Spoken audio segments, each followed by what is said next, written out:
Hi, Patty. How are you doing today? I'm okay, I guess. Okay, what's on your mind? Well,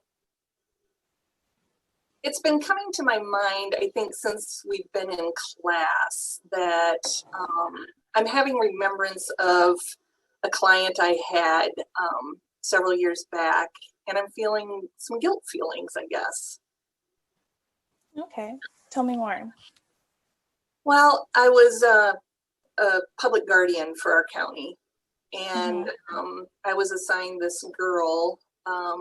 She was 23 years old, and her mom was undiagnosed or is undiagnosed with mental health problems, and especially Munchausen by proxy. She, Okay. she, yeah, she made this girl do a lot of things and was very demanding upon her, telling her that she couldn't talk, that she wasn't to walk. Um, she was very powerful with the doctors to the point of that she was on heart medicine, she was on seizure medicine, she was on all these medicines. And how I ended up getting her was that her mom, she was in the hospital having her gallbladder taken out, which didn't need to be taken out once I found that out. But her mom took a syringe because mom was diabetic and injected Coca-Cola into her IV bag. Oh, And wow. the nurses caught her at it. And so then they took parental rights away from her. The girl was considered intellectually disabled, and there were four other sisters in the home too that were also diagnosed with intellectual disabilities. So when my job ended, I had to let the case go. And there was just a lot of things that um, I feel guilty about. Yeah, I would say it sounds like a very incredibly rough situation, and it sounds like your heart really goes out to the family and all that stuff. And I'd like to explore a little bit more about like the guilt aspect, if you don't mind. Um, so it sounds like you having to like leave as like her guardian makes you feel guilty. Yeah, it was all done so abruptly because I had had her for like 2 years. And in that time, I mean, sh- she wasn't talking when I got her. And she was in the hospital because she had had that surgery. And she began to talk when she knew she started to trust me. And one day I got a call from the nurse saying, your client is talking. And I'm like, what do you mean? She's nonverbal. And she goes, oh no, she's talking to the doctor and she's telling him a lot. And so then there was that road of her blossoming, and she couldn't make a decision if her life depended on it. She couldn't even decide, what she could drink. Do you want grape juice or do you want tea? And she goes, well, what do you think? And just Hmm. empowering her to better herself and know that I'm not there to tell her what to do like her mother did. And I think it was kind of taking the mom role over, but yet I was on the professional side. So when all of this came to an end, which was an abrupt end, our program just closed, and I just had to cut it off and have another program take over her case. So yeah, it's just a guilty. I think the mom guilt, I think, is what it is. That's what I'm hearing too, is that like, you ultimately became someone that she could lean on in time that her mom wasn't there to actually be that loving and nurturing model in her life. And so, yeah, having that mom guilt, but also trying to be professional at the same time seems to be the conflict here. Yeah, Right. and yeah, it is. And just wondering what she's doing right now because um, when I handed over the case, she had started taking classes to learn how to read. I mean, by Iowa standards, she had graduated school. Mom homeschooled all of them. And well, mom's the one that did the testing. So she didn't know how to read. She didn't know how to write. She didn't know how to do anything. And she was also working. So she was really coming out of her shell in just a short period of time. And then I just feel bad because she was not in contact with her family. And then I walk away, so then it's like an abandonment feeling, I guess, that So I you feel feel like you like, abandoned her. yeah. And yeah, it just, I think with all the classes that we're taking, it's just, it's coming to the forefront that it's like, oh man, that was bad, but I also understand what else can I do, Mhm. No, and I think that it is natural, to feel empathetic and to honestly feel that sense of like guilt and stuff, because you seem like a very, very caring person. And the whole reason why you're joining and continuing to pursue education in this helping profession is because you care. So I definitely think that it is natural to have that kind of conflict and stuff too. And so maybe just exploring, how to actually handle that and how to maintain those boundaries might be yeah. something that we can talk Yeah, about. I think that would be, I guess, just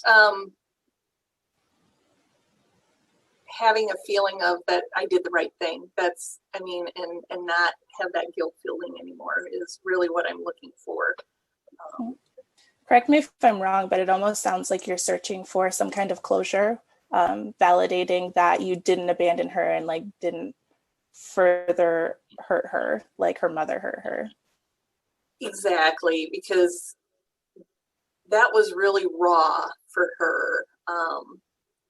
I used to go to counseling with her because she was too afraid, and her mother would always be sending letters to me and to give to her. But I had asked her at the beginning, I said, do you want to see any of these? And she said, no, just hold on to them. And then when she got further into her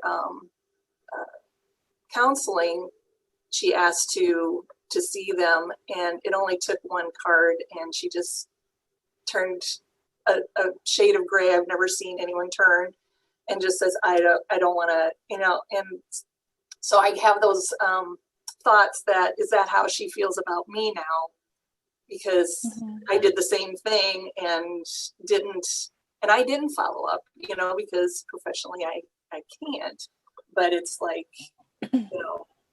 a double And I whammy. have to interrupt here real quick because I want to um, differentiate that you are completely different than her mother.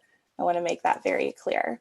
Yes, there probably were some parallels and stuff. She probably transferred, the mother role onto you, is what it sounds like to me, because it sounds like you guys had a growing and healthy relationship between one another. But you're nothing like her mom. Thank you. And I don't compare myself to her mother. I just feel that it's that same feeling that she's having, that same feeling of, well, she acted like she cared, but then she walked out of my life. Mm-hmm. So, Yep. yeah. Yep. And it is a sticky situation because, yeah, you can't reach out to her and actually get those kind of questions answered and all that stuff. And I know that's something, if I can suggest something, I know that journaling is something that typically helps. I know that I use journaling myself in order to get like different thoughts out and all that stuff, or just kind of like say what I need to say, but not actually giving it to the person. Have you considered journaling, or have you journaled about this specific situation before? I've journaled, but not for this. No, it's just more things going on in my immediate personal life, with my family, but Mm-hmm. not work related. No, I haven't. Okay. So it is something to consider. Yeah. I would say, I mean, sometimes it works for people and sometimes it doesn't, but it sounds like you want that sense of like closure and all that stuff, and just kind of getting all of those guilty feelings out. And I feel like actually writing them down helps you really reflect on those.